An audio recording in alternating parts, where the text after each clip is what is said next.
যা কিছু আছে দুনিয়াতে সব হচ্ছে গুমরাহি, ভ্রষ্টতা। জান্নাতের রাস্তা হারিয়ে দাও। সুতরাং কোরআন সন্ন্যার রাস্তায় চলতে হবে এবং কোরআন সন্নাকে বুঝতে হবে। সাহাবায়ে কেরামরা যেইভাবে বুঝেছেন সেইভাবে এই দুটি কথা আমাদের মৌলিক বিষয় মনে রাখতে হবে। না হইলে ডানে বামে অনেক গোমরাহি আছে, খেয়াল খুশি ইসলাম বুঝতে গিয়ে বা জীবনযাপন করতে গিয়ে, আমল করতে গিয়ে দুনিয়া আখিরাত বরবাদ হয়ে যাবে।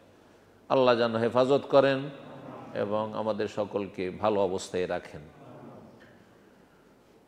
শুকরিয়া আদায় করি বিশেষ করে আপনাদের যারা কষ্ট করে ডিউটির দিনে এসেছেন, যেখানে অনেকের ইমান দুর্বল হয়ে যাচ্ছে, কারণ সারাদিন ডিউটি করে এসছেন, আবার কালকে সকালে ডিউটি আছে। আর তারপরে দুনিয়ার ফিতনা তো বুঝতে পারছেন, আজকাল সোশ্যাল মিডিয়ার ফিতনা, ইন্টারনেটের ফিতনা বড় ফিতনা। এই ফিতনা মানুষের দিন দুনিয়ায় কিছু সুযোগ করে দিলেও ক্ষতি বেশি হয়েছে। আত্মীয়তার সম্পর্ক একেবারে দুর্বল হয়ে গেছে। বাপ মায়ের সাথে সম্পর্ক, ছেলে মেয়েদের সাথে সম্পর্ক, ভাই বোনদের সাথে সম্পর্ক, আত্মীয় স্বজনের সাথে সম্পর্ক, আর তারপরে বন্ধু বান্ধব, গ্রামবাসী, প্রতিবেশী, তাদের সাথে আগের যে সম্পর্ক ছিল, সময় দেওয়া, কথা বলা ফ্রি হয়ে, আজকাল যদি বাবার সামনে বসে থাকেন, ছেলেদের সামনেও বসে থাকেন, তো সবাই নিজের নিজের মোবাইল নিয়ে ব্যস্ত।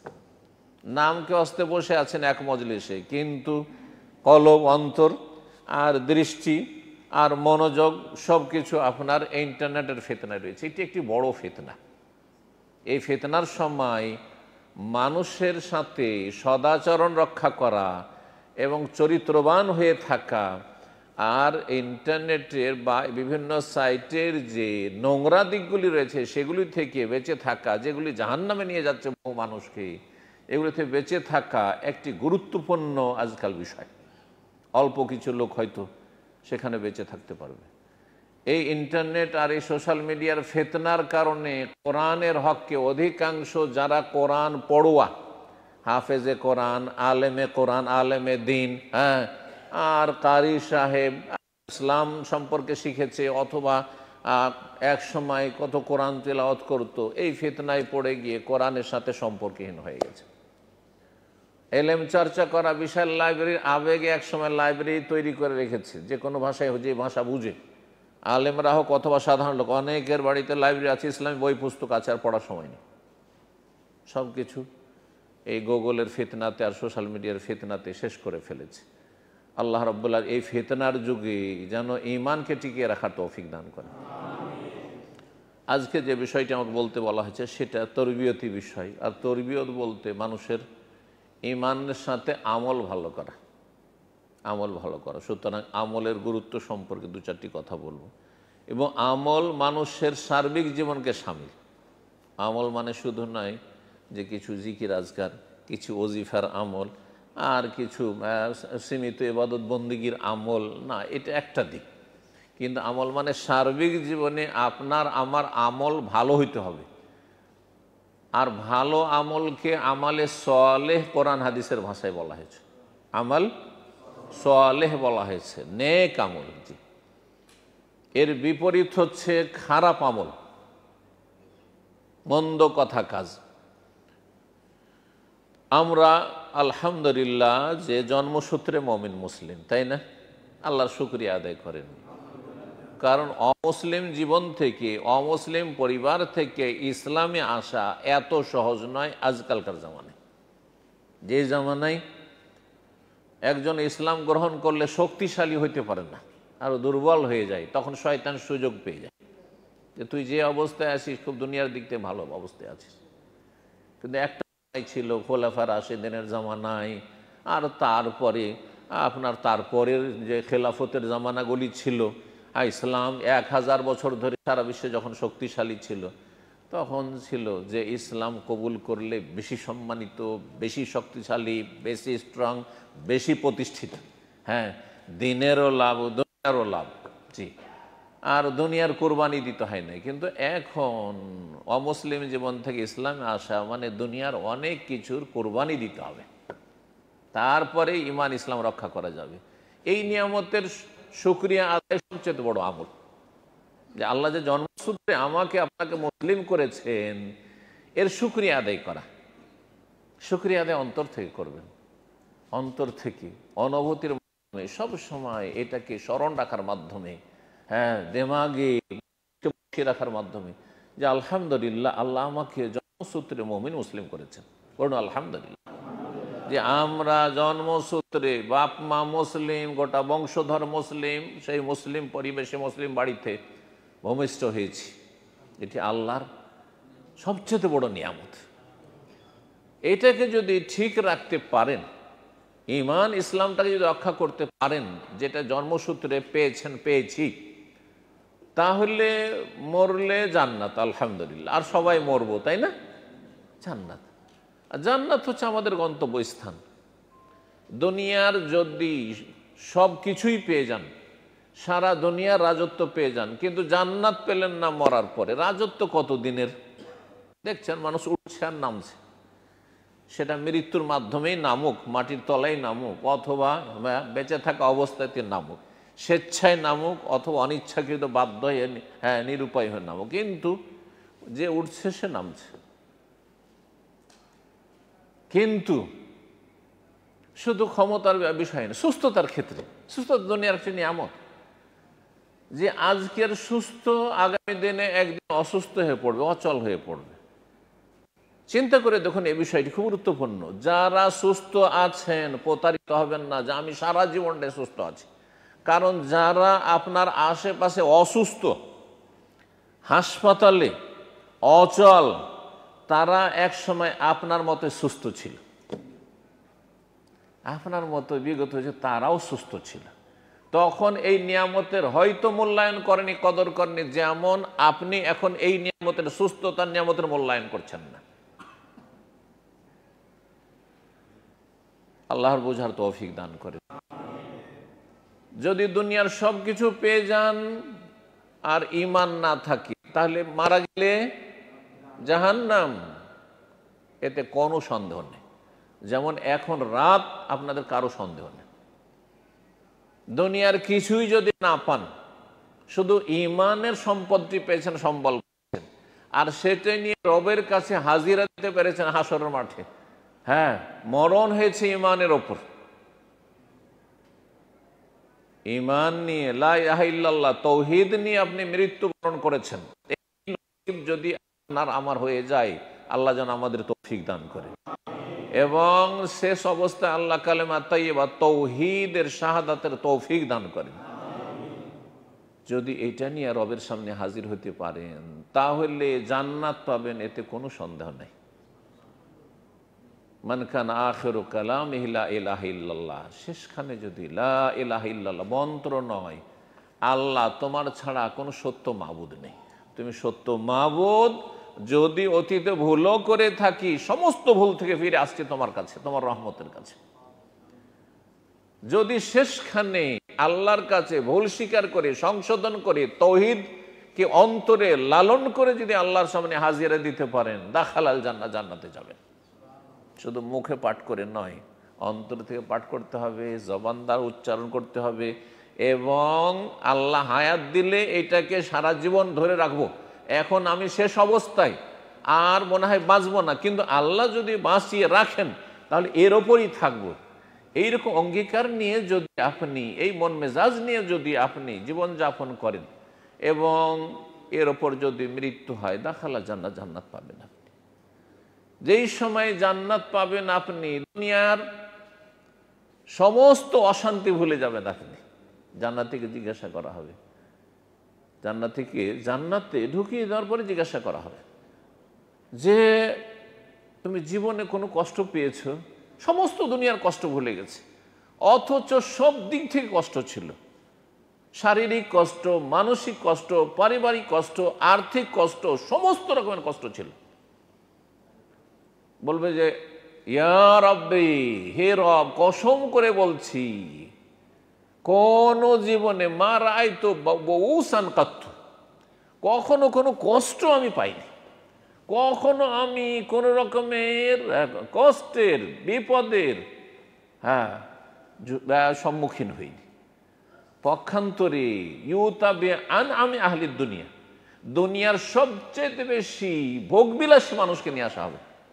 দুনিয়ার সবচেয়ে বেশি সুখী, চিন্তা কর, দুনিয়ার সবচেয়ে বেশি সুখী যারা বড় শক্তিধর, দুনিয়ার ধনকুপ, শীর্ষস্থানীয় পৃথিবীর 10 জন যে ধনী, এসব লোকগুলোকে নিয়ে আসা হবে। কিন্তু যারা ঈমানহীন, যাদের ঈমান ছিল না আল্লাহ পরকালে, আল্লাহর কিতাব কোরআনে কারীমে ঈমান ছিল না, তাদের জীবনের লাইফে 5 ওয়াক্ত সালাত ছিল না, তাদেরকে নিয়ে আসা হবে।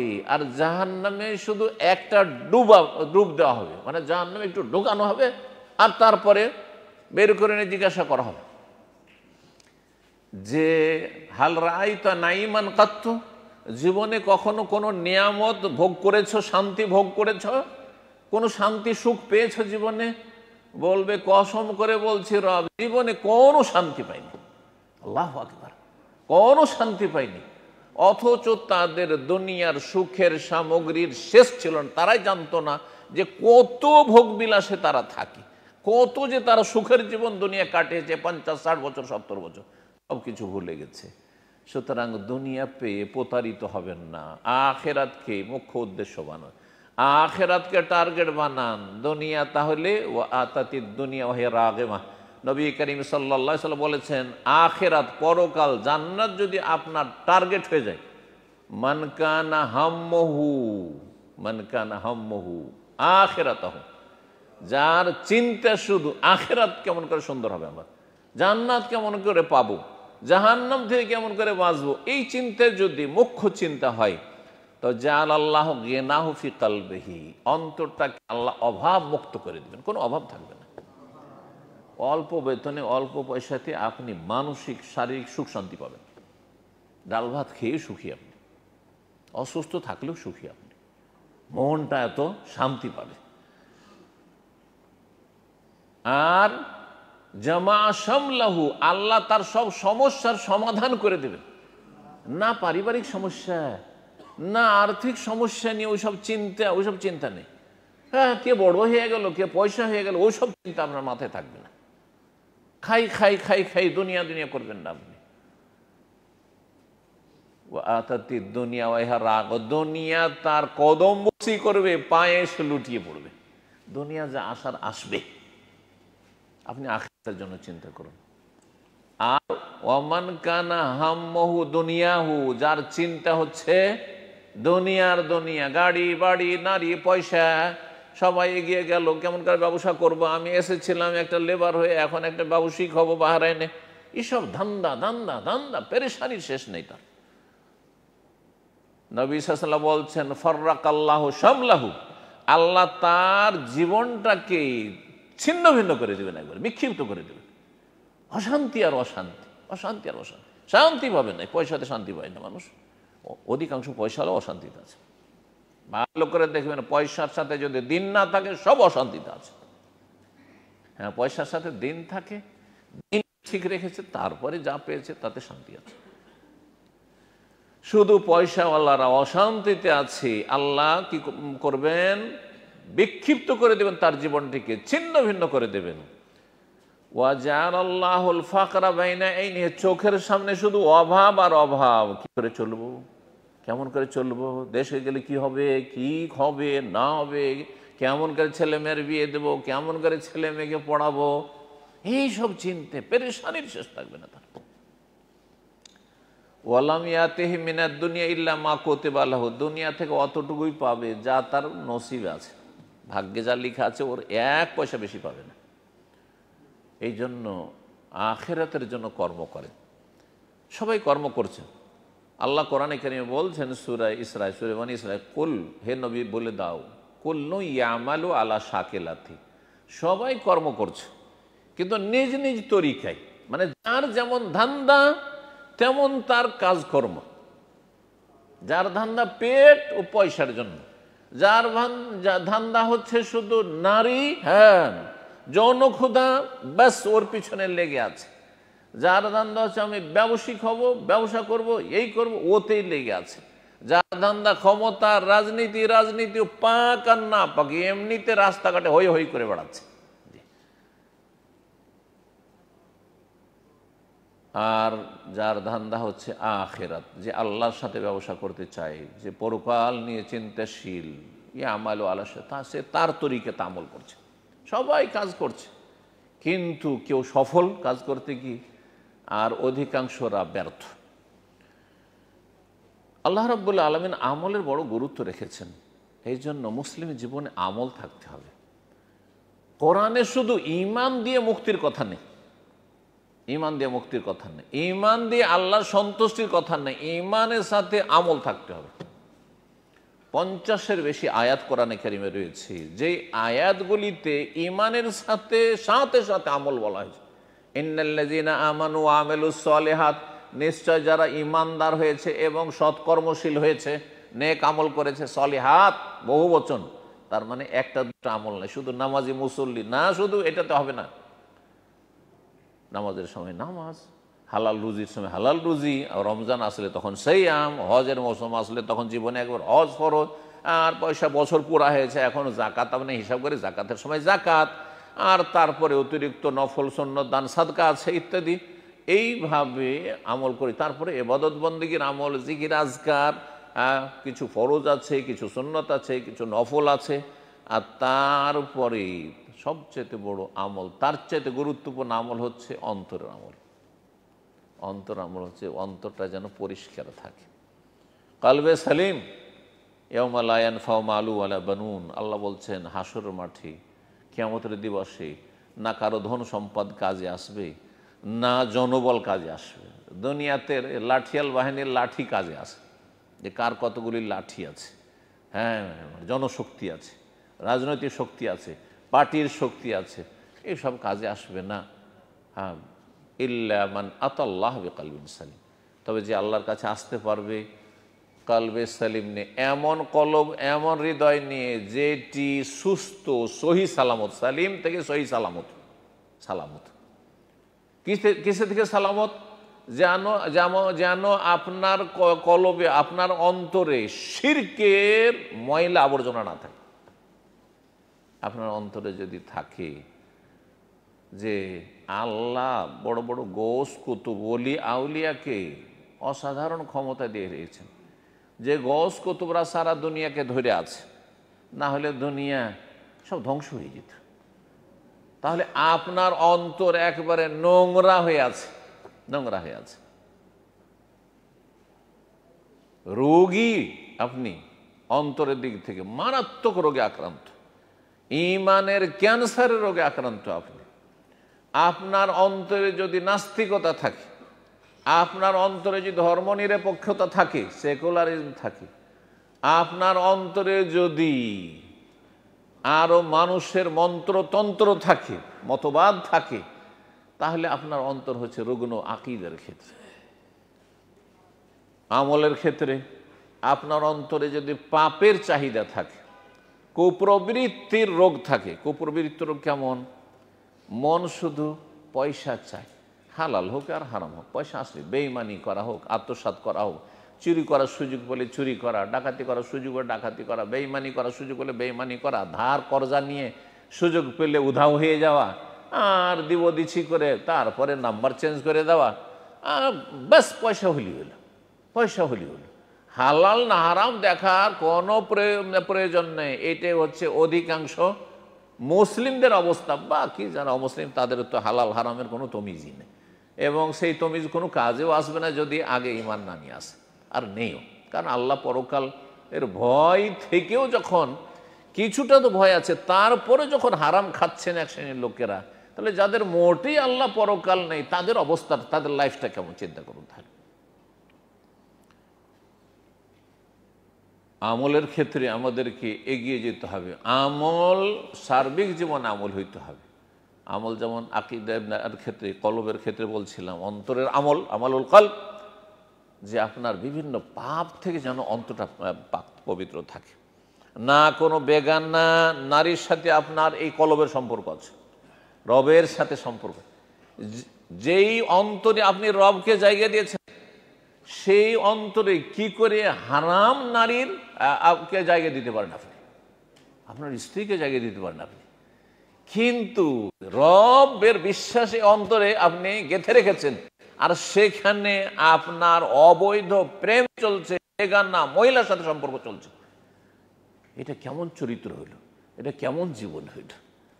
অন্তর নাপাক হয়ে আছে, শাহওয়াতের রোগে আক্রান্ত হয়ে আছে, অন্তরে বিভিন্ন রকমের রোগ, হিংসার রোগ, কারো উন্নতি আপনার বরদাস্ত হয় না, শত্রুতা বিদ্বেষের রোগ। হ্যাঁ, কারো সাথে একটু মত পার্থক্য হইলে আপনার শত্রুতা আর বিদ্বেষে সীমা লঙ্ঘন করেন, বাড়াবাড়ি করেন আপনি।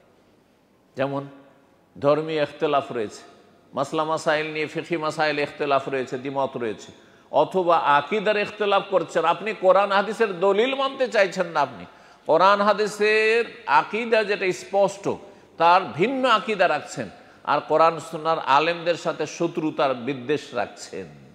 আপনার অবস্থা খুব কঠিন, আপনার অন্তর রোগী অন্তর। জি, মারজুস শুবহাত রয়েছে, না হয় মারজুস শাহওয়াত রয়েছে। হয় সংশয়ের রোগে আক্রান্ত আপনার অন্তর, আর এই অন্তর যখন ভালো আমল করে না, তো অঙ্গ প্রত্যঙ্গের আমল দিয়ে আপনি নাজাত পাবেন না। তারপরে অন্তরের আমলের পরে হচ্ছে মানুষের শরীরের আমালুল জওয়ারে, অঙ্গ প্রত্যঙ্গের আমল, গোটা শরীরের আমল। এই আমলগুলি ঠিক থাকে, শরীরের আমল যেমন 5 ওয়াক্ত সালাত আদায় করছেন, গোটা শরীর কিন্তু তাতে নড়াচড়া করছে, গোটা শরীরের ইবাদত বন্দেগী হচ্ছে। তারপরে জবান দিয়ে যেসব সূরা দোয়া পড়ছেন, জবানের ইবাদত বন্দেগী হচ্ছে, আমালুল লিসান। এই সমস্ত আমল আমাদের জীবনে থাকতে হবে। আমলের ক্ষেত্রে আর একটি দিক হচ্ছে আখলাক এবং মামলাত, চরিত্রটা ভালো হইতে হবে। এটা মানুষের সাথে আচার আচরণের আমল ভালো হইতে হবে, মানুষের সাথে লেনদেনের আমল। জি, মানুষের অধিকার আদায় করার ক্ষেত্রে, মানুষের যে হক আপনার ওপর রয়েছে সেই হক আদায়ের ক্ষেত্রে, বাপ মা থেকে শুরু করে, যেমন বাপ মায়ের হক রয়েছে, ভাই বোনদের হক রয়েছে, আত্মীয় স্বজনদের হক রয়েছে, পাড়া প্রতিবেশীর হক রয়েছে, আর তারপরে যারা আত্মীয় স্বজন নয় কিন্তু আপনার এই প্রবাস জীবনে আপনার রুমমেট হয়েছে, অথবা আপনার বিল্ডিংয়ে থাকে, আপনার আশেপাশে থাকে, একই মসজিদে নামাজ আদায় করেন, অথবা একই কোম্পানিতে কাজ করেন, তাদের হক রয়েছে, এমনকি অমুসলিমদের হক রয়েছে। তাহলে এই সমস্ত ক্ষেত্রে ভালো আমল হইতে হবে। কোরআনে কারিমে ঈমানের সাথে ভালো আমল কথা বলা হয়েছে। সত্যিকারের জান্নাত পেতে চান, সত্যিকারের যদি কামিয়াবি হাসিল করতে চান, তাহলে আমলগুলি যেন ভালো হয় সার্বিক জীবনে। আল্লাহ রাব্বুল আলামিন ইরশাদ করেছেন, মান আমিলা সালিহাম মিন যাকারিন আও উনসা, যে ভালো কাজ করবে, আমলে সালেহ করবে, সে পুরুষ হোক আর নারী হোক, আল্লাহর কাছে সমান। হ্যাঁ, নেতৃত্বের ক্ষেত্রে স্বামী স্ত্রী, আল্লাহ স্বামীকে পুরুষকে নেতৃত্ব দিয়েছেন, কিন্তু আমলের ক্ষেত্রে আমার নামাজের সওয়াব আর একজন মহিলার নামাজ সমান। কোয়ালিটি যদি একই রকম হয়, অথবা আমার চাইতে আপনার চাইতে, আপনি একজন পুরুষ মানুষ, আপনার চাইতে আপনার স্ত্রী, আপনার মা বোনের ইবাদত বন্দেগীর কোয়ালিটি, আখলাক চরিত্রের কোয়ালিটি, আমলের কোয়ালিটি, সমস্ত আমলের কোয়ালিটি যদি ভালো হয়, তাহলে তারা আপনার আমার চাইতে শ্রেষ্ঠ। আল্লাহ জন্য মিন যাকারিন আও উনসা, যেই ব্যক্তি ভালো আমল করবে, নর হোক অথবা নারী হোক, ওয়াহুয়া মুমিন, ঈমানের অবস্থায়, কিন্তু ঈমান ছাড়া নয়। একজন অমুসলিম, একজন কাফির, আল্লাহ পরকালে বিশ্বাসী নয়, একজন মাজারে সেজদাকারী মুশরিক, আর সে ভালো আমল করবে, জনকল্যাণমূলক কাজ করবে, মানুষের সাথে ভালো আচার আচরণ করবে, এইটাই দিয়ে মুক্তি পাওয়া যাবে না। ওয়াহুয়া মুমিন, ঈমানের অবস্থায় থাকতে হবে, কিন্তু মুমিন হয়ে তারপরে ভালো আমল করতে হবে, হে নর নারী। তাহলে কি দেব? আল্লাহ বলছে ফালানুহিয়ান্না হায়াতান তাইয়্যিবা, সুখ শান্তি যদি চান দুনিয়া, হায়াত তাইয়্যিবা, হায়াত তাইয়্যিবা এই দুনিয়ার সুখ শান্তি যদি চান, তাহলে ভালো আমল করতে শিখেন। বড় বড় আমল না, সাহাবায়ে কেরামগণ ছোট ছোট যেগুলোকে আজকাল এমন আমরা তুচ্ছ আমল মনে করছি এক শ্রেণীর মানুষ, যে এইগুলোকে কোনো গুরুত্বই দিই না আমরা, অথচ সাহাবায়ে কেরামরা এগুলোকে অত্যন্ত গুরুত্ব সহকারে দেখেছেন। রাসূলুল্লাহ সাল্লাল্লাহু আলাইহি ওয়াসাল্লাম সেগুলিকে বড়ই গুরুত্ব দিয়েছেন। আজকাল আন্তর্জাতিক বিষয় নিয়ে চিন্তা, আপনার জাতীয় ইস্যু নিয়ে, গোটা দেশের রাষ্ট্রের কথা নিয়ে চিন্তা, আপনার রাজনীতি নিয়ে চিন্তা, আপনার দেশে বিপ্লব নিয়ে আসার চিন্তা, আপনার সমাজ নিয়ে চিন্তা, আপনার বড় বড় ইস্যু নিয়ে চিন্তা, ইত্যাদি ইত্যাদি। কিন্তু ব্যক্তি জীবনের যে আমলগুলিকে সাধারণ আমল বলছেন, সেগুলি নবী করিম সাল্লাল্লাহু আলাইহি ওয়াসাল্লাম অত্যন্ত গুরুত্ব দিয়েছেন। সাহাবায়ে কেরামগণ অত্যন্ত গুরুত্ব সহকারে সেগুলোকে নিয়েছেন। এই বিষয়টিকে আপনাদের সামনে তুলে ধরি। আগে আয়াতটি শেষ করে দিই, তারপরে আল্লাহ কি বলছেন? যারা ভালো আমল করবে, পুরুষ হোক আর নারী হোক, ঈমানের অবস্থায় তাদেরকে আমি সুখ শান্তির জীবন, হায়াত তাইয়্যিবা দেব। আজকাল বাংলা ভাষাতে একটি দোয়া দেওয়ার অভ্যাস হয়ে গেছে আমাদের, তাই না? আল্লাহ আপনাকে হায়াতে তাইয়্যিবা দান করুক, বলছি না? বলছি না? হায়াতে তাইয়্যিবা, হায়াতে তাইয়্যিবা সার্বিক জীবনকে শামিল, দুনিয়া আখিরাতে সব কিছুকে।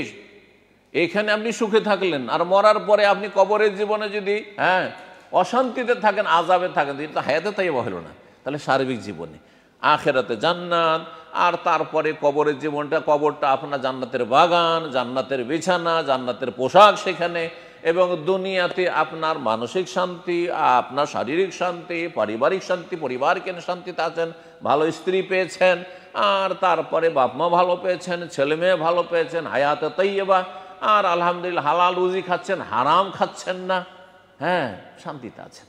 কারো হক মারেননি যে সবসময় একটা টেনশন লাগা আছে। হক মেরে এত শত্রু তৈরি হয়েছে যে জীবন নিয়ে চিন্তা, যে বাঁচবো কি না, আর এদের অনিষ্ট থেকে মানে প্রতিক্রিয়া বলে সবসময় চিন্তা করছেন যে কি হয় না হয়। এটা অশান্তির জীবন। অনেক পয়সা হয়তো হয়েছে, কিন্তু মানুষের হক মেরে থাকার কারণে সবসময় একটা অশান্তি কাজ করছে। নিজেকে ধিক্কার দিচ্ছেন মাঝে মাঝে, রাতের অন্ধকারে যখন একাই থাকেন তখন নিজেকে ধিক্কার দিতে হয়, জালিমকে ধিক্কার দেয়। সুতরাং আপনার দ্বারা কারো জুলুম হয় না, কারো করেন না। আপনি হায়াতে তাইয়্যিবা আল্লাহ দেবেন যদি আমল ভালো করতে, আপনি ব্যক্তি জীবন থেকে শুরু করেন। এটা হচ্ছে আসল, কারণ এটা আমি আমার মাথা থেকে পা পর্যন্ত আমি কন্ট্রোল করি। এটাকে কন্ট্রোল করে না, আমার ছেলে মেয়ে কন্ট্রোল করে না, আমার বাপ মা কন্ট্রোল করে না, আমার সরকারও কন্ট্রোল করে না, আমি কন্ট্রোল করি। আপনি দেখেন মাথা পর্যন্ত আপনি যেভাবে চলবেন, আপনি চলতে পারবেন নিজেকে। হায়াতে তাইয়্যিবা যদি চান তো আমলগুলি ভালো করেন আপনার ব্যক্তি জীবন, এখান থেকে শুরু করেন। আর আল্লাহ কি বলছেন? আখিরাতে আল্লাহর মহা পুরস্কার দিব, ওয়ালা নাজজিয়ান্নাহুম আজরাহুম বিআহসানি মা কানু ইয়ামালুন। তাদেরকে আমি বদলা দেব, প্রতিদান দেব, পারিতোষিক দেব, বিআহসানি মা কানু ইয়ামালুন, যা তারা দুনিয়া আমল করেছে সেই আমলের অতি সুন্দর বদলা দেব। শুধু সুন্দর বদলা আল্লাহ বলেননি, অতি সুন্দর আল্লাহ বদলা দেবেন, এই কথা বলছেন। অতি সুন্দর বদলা হচ্ছে জান্নাত, অতি সুন্দর বদলা হচ্ছে আল্লাহ রাব্বুল আলামিনের দিদার, সাক্ষাৎ। অতি সুন্দর বদলা হচ্ছে আখিরাতের স্থায়ী জীবনের সুখ শান্তি এবং নবী সাল্লাল্লাহু আলাইহি ওয়াসাল্লাম সাহাবায়ে কেরাম ছোট ছোট অনেক গুরুত্ব দিয়েছেন, যেগুলোকে আজকাল অধিকাংশ, এটা আমার কোন এমন কাজ হয়ে গেল। হাদিস শুনে আপনাদেরকে নবী করিম সাল্লাল্লাহু আলাইহি ওয়াসাল্লাম বলছেন, ইত্তাকুন নার ওয়ালাউ বিশিক্কি তামরা। ছোট্ট একটি হাদিস, ইত্তাকুন নার, জাহান্নামের আযাব থেকে নিজেকে রক্ষা বাঁচাও, ওয়ালাউ বিশিক্কি তামরা, কিছুই যদি থাকে তোমার কাছে, একটা খেজুরের কিছুটা অংশ দিয়ে হইল। একটা খেজুর ভেঙে অর্ধেক, 3 ভাগের 1 ভাগ, 4 ভাগে 1 ভাগ, একটা খেজুরকে, এত অভাব। এই অভাব তো আজকালকার জামানায় নেই, কিন্তু নবী সাল্লাল্লাহু আলাইহি ওয়াসাল্লাম আমলে, সাহাবায়ে কেরামদের আমলে প্রথম যুগে অভাব ছিল যে একটা খেজুর। মা আয়েশা রাদিয়াল্লাহু তাআলা, একজন গরিব মহিলা তার 2 মেয়েকে নিয়ে এসেছে, সুবহানাল্লাহ, 2 মেয়েকে নিয়ে এসেছে, বাচ্চা মেয়ে, ছোট মেয়ে, তাদেরকে সাথে নিয়ে এসেছে। কত যে অনাহারে ছিল বাচ্চারা, বাচ্চার মা। মা আয়েশা রাদিয়াল্লাহু তাআলার বাড়িতে একটি খেজুর আছে, দ্বিতীয় খেজুরই নেই, একটি খেজুর, তবুও ওই মহিলার হাতে তুলে দিয়ে দিলেন। মহিলা ছেলে মেয়েদের মায়া, তাদের মায়া, সুবহানাল্লাহ, কত যে মা বাবা মায়া করে, এ কথা আমাদেরকে অনুভব করতে হবে। আমাদের প্রত্যেকের বাপ মা আছে, দুনিয়া থেকে চলে গেলেও তাদের হক আছে, আর থাকলেও তাদের হক আছে। তারা যে কত মায়া করে, চিন্তা করে। মা আয়েশা রাদিয়াল্লাহু তাআলা আনহা একটি খেজুর দিতে, সে 2টো খেজুরকে ভেঙে 2টো মেয়ের হাতে থামিয়ে দিল। সুবহানাল্লাহ, দুটো মেয়ের হাতে দিয়ে দিল, নিজের মুখে একটু দিল না। নবী সাল্লাল্লাহু আলাইহি ওয়াসাল্লাম বলছে, ইত্তাকুন নার, জাহান্নামের রাজা হতে বাঁচার চেষ্টা করো, ওয়ালাউ বিশিক্কি তামরা, খেজুরের একটা অংশ হইল। আরে আজকাল ওইরকম প্রয়োজন নেই। ধরেন একটা দিনার দিতে পারবেন, একটা দিরহাম দিতে পারবেন না আপনি, কিন্তু আপনি আটা দিতে পারবেন, চারানা দিতে পারবেন আপনি। হ্যাঁ, আর এখানকার পয়সার দাম বেশি দিতে পারবো না, কিন্তু বাংলাদেশের টাকা আমি 2 টাকা 1 টাকা দিতে পারবো, এর বেশি দিতে পারবো না, সেইটাই দিয়ে জাহান্নামের রাজা হতে পারছেন আপনি। এটা কোনো তুচ্ছ মনে করিয়েন না, যেমন 1 টাকাতে কি হবে, 1 টাকাতে কিছুই পাওয়া যায় না, 2 টাকাতে কিছুই পাওয়া যাবে না, 1 কাপ চাও পাওয়া যাবে না, কিছুই পাওয়া যাবে না, একটা বিস্কিটও পর্যন্ত অনেক সময় পাওয়া যাবে না। তাহলে এই দিয়ে আমি কি করব, এইটা দান করে বা কি হবে, এই কথা কখনো চিন্তা করবেন না। খেজুর কয়েক ভাগ করে একটু অংশ দিয়ে হইলেও জাহান্নামের আগুন থেকে বাঁচো, নবী সাল্লাল্লাহু আলাইহি ওয়াসাল্লাম বলেছেন। সুতরাং আপনার বাংলাদেশি টাকার যদি 1 টাকা হয়, 8 আনা হয়, 4 আনা হয়, আপনি তুচ্ছ মনে করবেন না।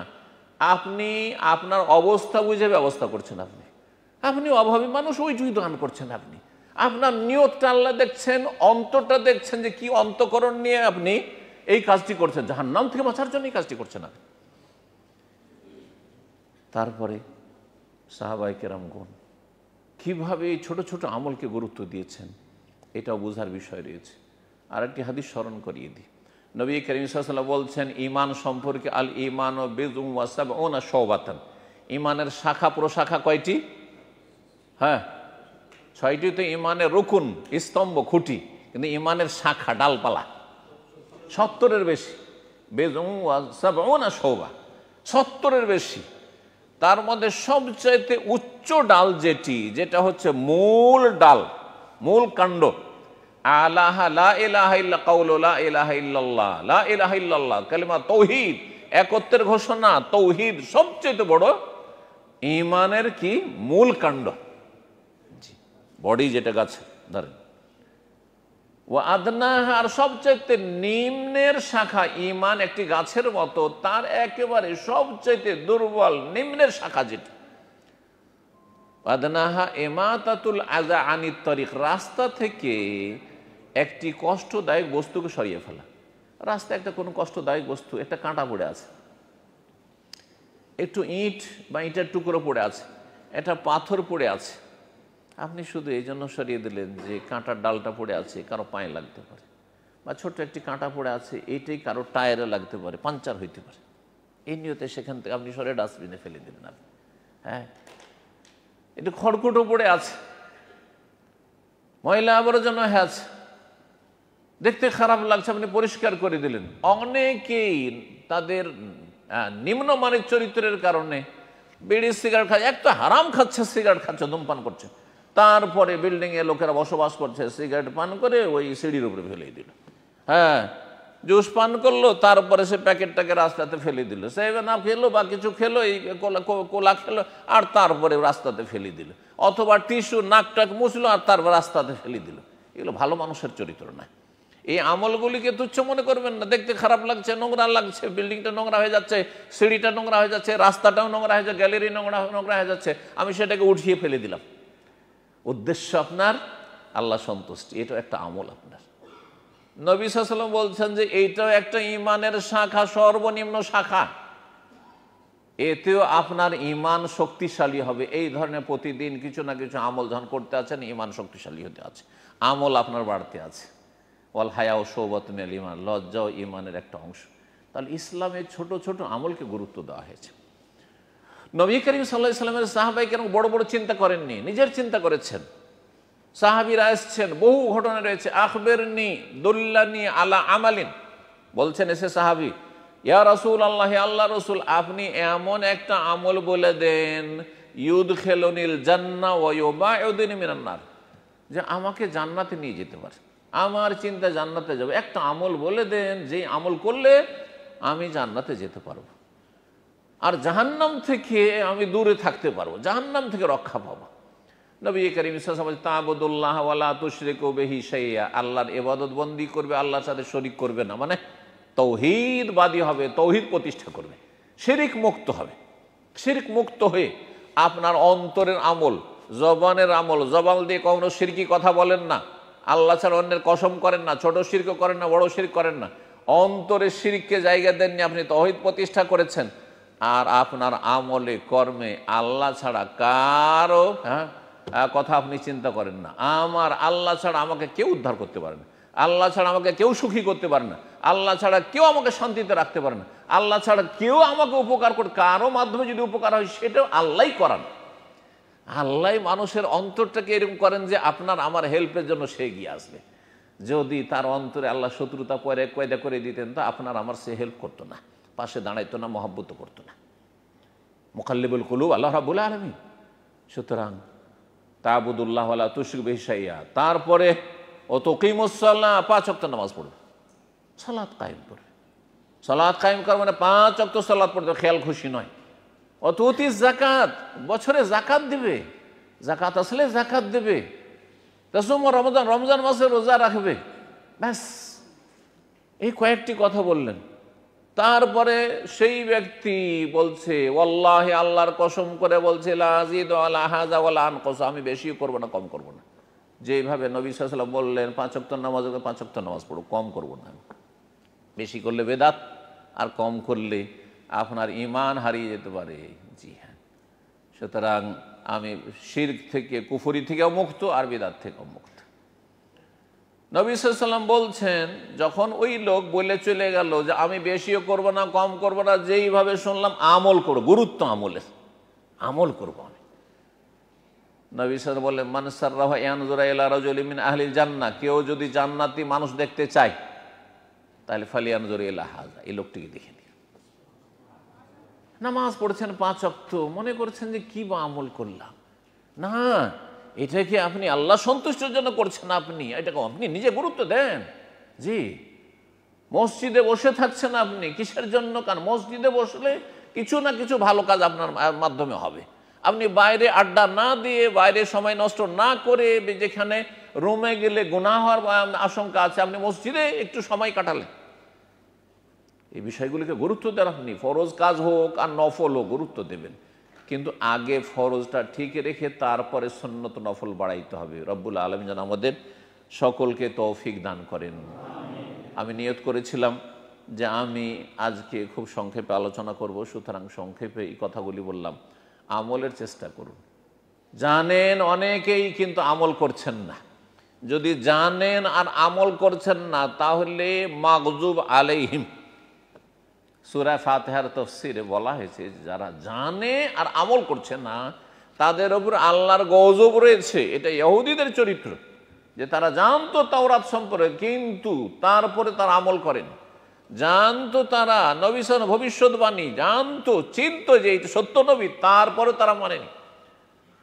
আর যদি জানারও চেষ্টা না থাকে, আর এক শ্রেণীর মানুষ আছে জানেও না, ঠিক করে সূরা ফাতিহা মুখস্থ নেই।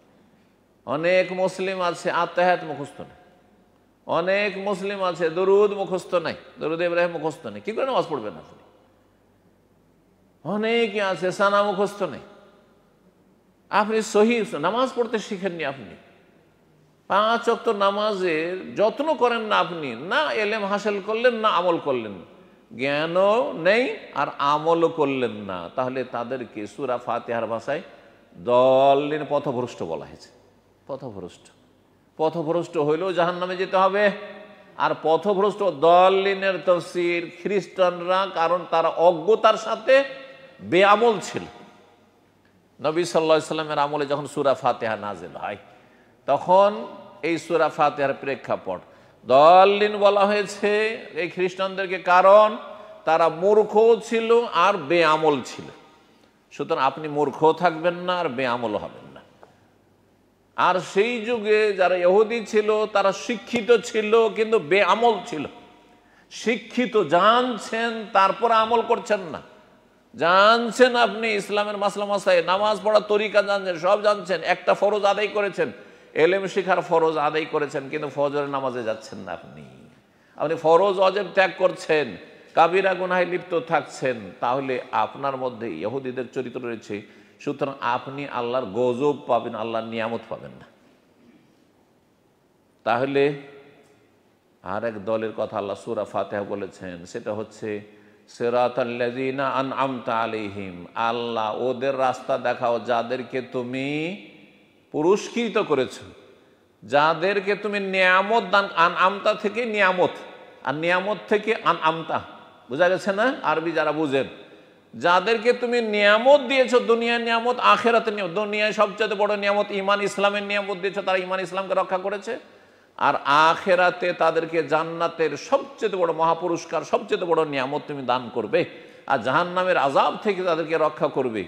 তাদের পথের পথিক বানাও, সিরাতাল্লাযিনা আনআমতা আলাইহিম। তো আমল করা সার্বিক জীবনে হচ্ছে যে আপনি ওদের পথ ধরবেন যাদেরকে আল্লাহ জান্নাতের মহাপুরস্কার দিয়ে পুরস্কৃত করবেন আখেরাতে, মরার পরেই এবং মরণের সময় আহলান ও সাহলান করা হবে। আর যদি আমল না করেন, জানেন মানুষ যখন মারা যায় তখন কি আক্ষেপ করে? মানুষ যখন মারা যায়, যখন মালাকুল মওত রূহ কবজ করে নিয়ে যায়, কিসের আক্ষেপ করে জানেন? কোরআনের ভাষায় বলা হয়েছে। আবার হাসরের মাঠে যখন আল্লাহর সামনে হাজির হবে আসামির কাঠগড়ায়, আর দেখবে যে আমাকে জাহান্নামে যেতে হবে, আমি তো অনেক ত্রুটি করে এসেছি, ফরজ ওয়াজিব তরক করে এসেছি, হারাম নাজায়েজ কাজ করে এসেছি, কাবিরা গুনাহ করে এসেছি, তওবা করে আমি সংশোধন করে আসেনি, তখন কি আশা আকাঙ্ক্ষা আল্লাহর সামনে করবে জানেন?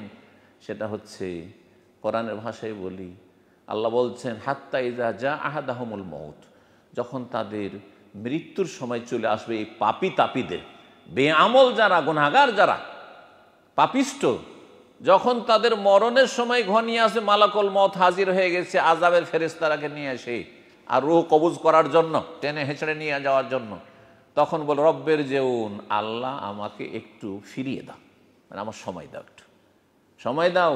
কেন? এই জন্য নয় যে আমি স্ত্রীর সাথে একটু একটু আমোদ ফুর্তি করে আসি, চলেই যাবো তো একটু আমোদ ফুর্তি করে আসি, ছেলে মেয়েদেরকে একটু ভালো উপদেশ দিয়ে আসি, ছেলে মেয়েদেরকে একটু বড় করে আসি, মানুষ করে আসি, এখনো কাজে লাগাইতে পারিনি, এইসব কথা বলবে না।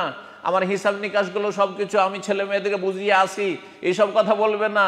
আমার একটু হিসাবটা ক্লোজ করে আসি, এইসব বলবে না। কি বলবে? লাআল্লি আমালু সালিহান, যাতে কিছু নেক আমল করে আসতে পারে। মরণের সময় এই তামান্নাই আকাঙ্ক্ষা করবে। আবার হাসরের মাঠে আল্লাহ রাব্বুল আলামিন সূরা সিজদাতে বলছেন ওয়ালাউ তারা ইযিল মুজরিমিনা নাকিসু রুউসিহিম ইনদা রাব্বিহিম, যখন দেখবে হাসরের মাঠে মুজরিমিন, অপরাধী পাপিষ্টদেরকে, নাকিসু রুউসিহিম, তাদের মাথা নত হয়ে থাকবে, শির নত হয়ে থাকবে। মানুষ যখন অপদস্থ হয়, মানুষ যখন লাঞ্ছিত হয়, মানুষ যখন আক্ষেপে থাকে, তখন নিচে মাথা করে নেয়, হাই কি করলাম, হাই কি করলাম, মাথা উঠিয়ে দেখার মতো তার হিম্মত থাকে না। নাকিসু রুউসিহিম ইনদা রবের সামনে মাথা নিচু করে থাকবে হাসরের মাঠে। আর কি বলবে? রব্বানা ইন্নানা সামি'না, আল্লাহ এখন সব কিছু শুনলাম জানলাম, ফারজি'না, আল্লাহ আমাদেরকে ফিরিয়ে দেন, আল্লাহ আমাদেরকে দুনিয়াতে একবার ফিরিয়ে দেন, এখন জাহান্নামে দিয়েন না, আল্লাহ ফিরিয়ে দেন। আল্লাহ কি জন্য? সংসার করার জন্য, দুনিয়ার আরো কিছু সুখ করে আসার জন্য, আমোদ ফুর্তি করার জন্য না। রব্বানা ইন্নানা সামি'না ফারজি'না না'মাল সালিহান, কিছু ভালো আমল করে আসবে, কিছু ভালো আমল করে আসবে, নেক আমল করে আসবে, এই আক্ষেপটা হবে। সুতরাং আক্ষেপ যাতে না হয়। এমন কি আরেকটি হাদিস রয়েছে, এটা দিয়ে শেষ করছি। হাদিসে নবী করিম সাল্লাল্লাহু আলাইহি ওয়াসাল্লাম বলছেন, যে কোনো বান্দা যখন মারা যায়, যতই নেক লোক হোক আর যতই খারাপ লোক হোক আর মাঝামাঝি হোক, সবাই একটা আক্ষেপ করে। যারা ভালো মানুষ তারা আক্ষেপ করে যে আরো যদি বেশি কাজ করে আসতে পারতাম, আরো যদি বেশি আমল করে আসতে পারতাম, আরো যদি বেশি নেকির ব্যালেন্স নিয়ে আসতে পারতাম, আরো ভালো হতো, এই আকাঙ্ক্ষা করবে। আর যারা খারাপ মানুষ তারা আকাঙ্ক্ষা করবে যে যদি তওবা করে আসতে পারতাম, যদি সংশোধন করে আসতে পারতাম, যদি আল্লাহর কাছ থেকে ক্ষমা নিয়ে আসতে পারতাম, যদি শিরক আর কুফরি পাপ মুক্ত হয়ে আসতে পারতাম, এইসব আকাঙ্ক্ষা করবে। সুতরাং এই আক্ষেপ যাতে না করতে হয়, আর জাহান্নামের আসামি না হইতে হয়, জান্নাত দ্বারা যেন সম্মানিত হন, দুনিয়া আখিরাতে আল্লাহ রাব্বুল আলামিনের নিয়ামত যাতে হাসিল হয়, আল্লাহ যেন আমাদের সকলকে ভালো আমলের তৌফিক দান করেন, পাপ থেকে বেঁচে থাকার তৌফিক দান করেন, নেক জীবনের তৌফিক দান করেন, এবং প্রত্যেকের হক আদায় করার তৌফিক দান করেন। অনেকের ত্রুটি, ঘরে ত্রুটি, স্ত্রীর হক আদায় করেন না, এসেছেন প্রবাসে আর স্ত্রীর হক নষ্ট করছেন, ছেলে মেয়েদের হক নষ্ট করছেন, বাপ মায়ের হক নষ্ট করছেন, আত্মীয় স্বজনের হক নষ্ট করছেন, না, মোটেই না।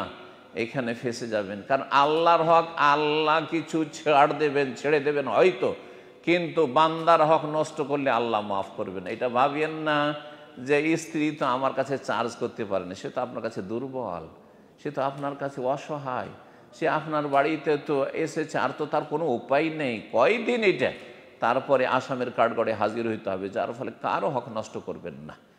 আল্লাহ রাব্বুল আলামিন প্রত্যেক হকওয়ালাকে হক দিয়েছেন, আপনিও যার যে হক রয়েছে সেই হকগুলি দিয়ে আল্লাহর কাছে হাজিরা দেওয়ার চেষ্টা করুন। আল্লাহ আমাদের সকলকে তৌফিক দান করেন, নেক আমলে তৌফিক দান করেন, হারাম থেকে বেঁচে থাকার তৌফিক দান করেন, আল্লাহ সৎ জীবন যাপনের তৌফিক দান করেন।